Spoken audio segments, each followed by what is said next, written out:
Info के नाज़रीन अस्सलाम वालेकुम। दुनिया के सबसे बड़े लोकतंत्र भारत के प्रधानमंत्री साहब आज हिंद की चादर गुरु तेग बहादुर जी का शहीदी पर्व है। आइए मिल के उनको नमन करें और याद करें कि कैसे उनके दादाजी, फिर उनके पिता, फिर वो खुद, फिर उनके पुत्र श्री गुरु गोबिंद सिंह साहब और उनके 4 साहिबजादे इस देश की अज़मत के लिए, इस कौम की अज़मत के लिए अपनी जानें कुर्बान करके गए। और आज उनके अनुयायी, उनके मानने वाले आज आपके दिल्ली के द्वार पर बैठे आपका दरवाज़ा खटखटा रहे हैं और शायद आवाज़ आप तक पहुंच नहीं रही, या आपके लोग आपको सही से बता नहीं पा रहे हैं कि 2 दर्जन से ज़्यादा लोग वहां 0 डिग्री में बैठे हुए अब तक शहीद हो चुके हैं।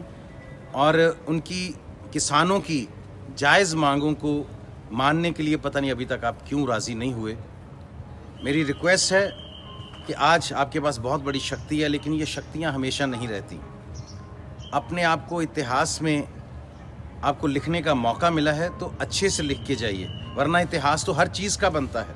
इतिहास तो एक औरंगज़ेब का भी बना था, आज उसकी मढ़ी पे कोई चिराग जगाने वाला भी नहीं है। सो मैं रिक्वेस्ट करता हूँ कि अब किसान को अगर ये लगता है कि उनके मुंह का निवाला छीन के अगर आप कॉरपोरेट्स को दे रहे हैं तो उनके दर्द को समझिए, ना कि उनको समझाने की कोशिश कीजिए।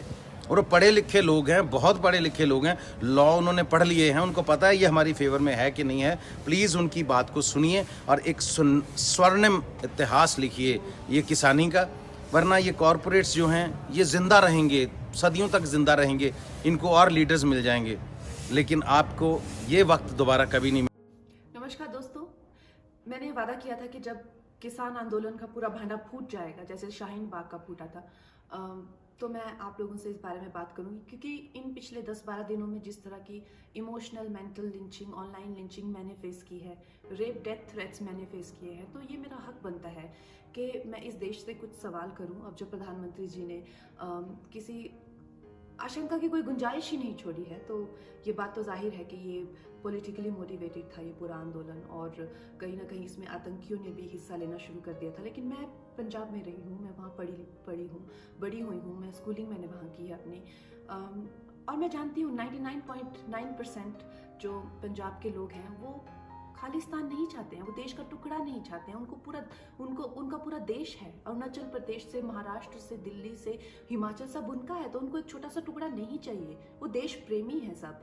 लेकिन मैं उनसे पूछना चाहती हूँ, देशवासियों से, मुझे आतंकियों से शिकायत नहीं है, मुझे जो इस देश को तोड़ना चाहते हैं, मैं उनकी भावनाएं मैं समझती हूँ, लेकिन जो मासूम लोग हैं वो कैसे इन लोगों को अपने आपको उंगलियों पे नचाने देते हैं हर आए दिन। अब जैसे शाहीन बाग में दादी जी वो पढ़ नहीं सकती, कुछ नहीं, लेकिन फिर भी अपनी नागरिकता बचाने के लिए आंदोलन कर रही हैं।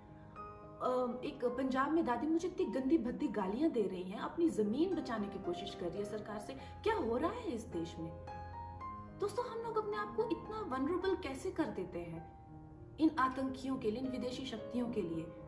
मुझे आप लोगों से शिकायत है, और मुझे ये शिकायत है कि मुझे हर दिन अपनी इंटेंशन बतानी पड़ती है कि जब कोई देशभक्त इंसान को इतनी चीज़ें उनको क्लैरिफाई करनी पड़ी। पर ये लोग दिलजीत दोसांझ हो गए या प्रियंका चोपड़ा जैसे लोग हो गए, इनसे कोई इनकी इंटेंशन, ये किस तरह की नीति कर रहे हैं?